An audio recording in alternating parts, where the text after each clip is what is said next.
Well, in a sense, colleges have been paying athletes through things like scholarships.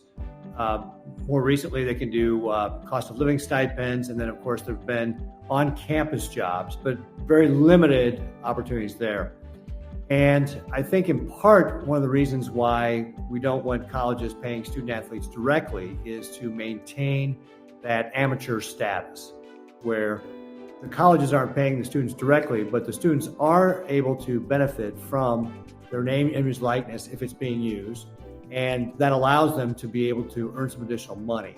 College sports is a massive business today, billions of dollars every single year. That's why a Supreme Court decision back in 2021, the Alston decision, it called out the system for being fundamentally unfair, and it paved the way for athletes to finally take full advantage of monetizing their name, their image, and likeness, just like every other college student has always been able to do. And since that decision, athletes have amassed more power than they've ever had.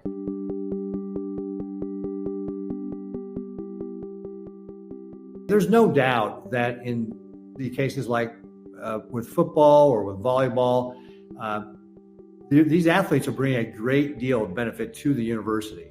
And I think what NIL does is just reflects the fact that they are bringing value to the university and allows them to be able to be compensated for it. And, here's the other thing, too, I think we want to remember is that really less than 2% of all student athletes go on to play professional sports. This is an opportunity for some students who will never get that opportunity, or maybe are not even planning on pursuing that opportunity to be able to do it. This business model for decades utilized the guise of amateurism to justify, crazy profitability, while student athletes like myself, but, especially for these, big football and basketball programs that are generating all this revenue, those players were struggling to get by. So I'm glad that the NCAA has finally come to terms with the obvious need for change, even if it has taken court losses and state laws and even a change in leadership with President Baker now at the helm of the NCAA. But it's obvious that Congress has a very real and necessary role to play over the coming months.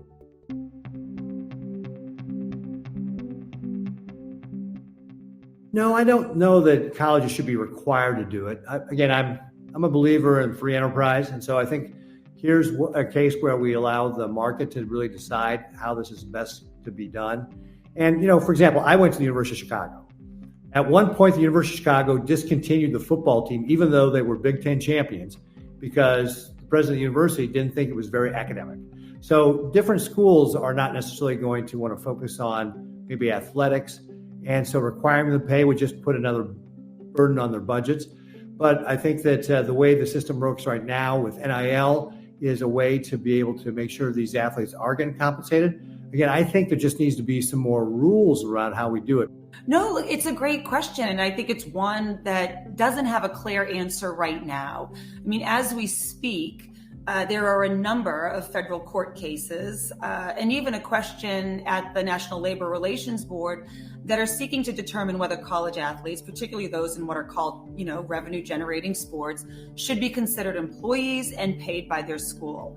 I don't think Congress has the capacity to make that decision for the court. So it's like that decision is going to be made for everyone and the system is going to have to adjust. But in the meantime, there's a conversation in the name, image, and likeness space about bringing collectives. These are third-party organizations that don't have full affiliation with schools, but they set up deals with or directly pay athletes for their name, image, and likeness in-house into a school's athletic department. And that's an idea that NCAA President Charlie Baker has suggested, actually put pen to paper on, and it's something being considered by the Board of Governors of college athletics. Well, I think, first of all, that's the thing we want to remember is these are student athletes. And the student is coming first, right? The student is before the athlete part.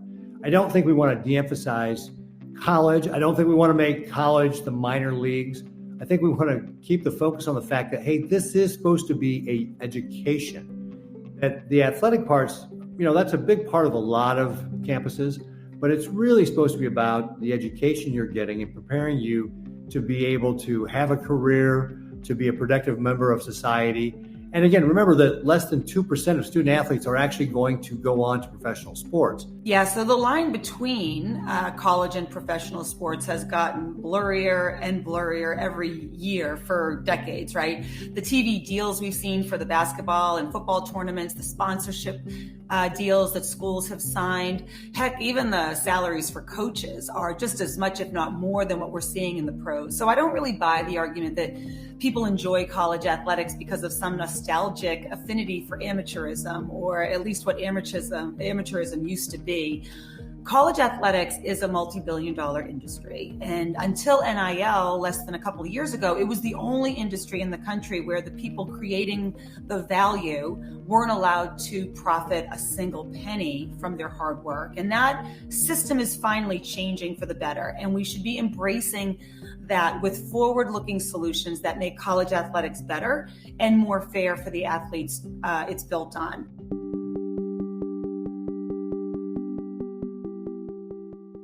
Well, I think that, again, there have always been different schools, different resources, and that's, NIL is not going to change that, right? And so I don't know that, again, trying to figure out a way to fix that is necessarily the way to do it, because different schools have different priorities. And so I think you allow schools to be different. If there are schools who want to go to their fan bases and try and raise money, obviously it would be, people in that state want to raise money to help with the NIL. I think that we should allow that to do it. Different schools are going to be different. There are going to be different levels of resources. That's always been true. I don't think NIL changes it, and I don't think there's any way to change it. So just, again, I think this is where let's have some rules to make sure the student athletes are being treated fairly. If we get to the point where a court or the NLRB makes the decision that athletes should be getting paid as employees, the system is going to have to adjust.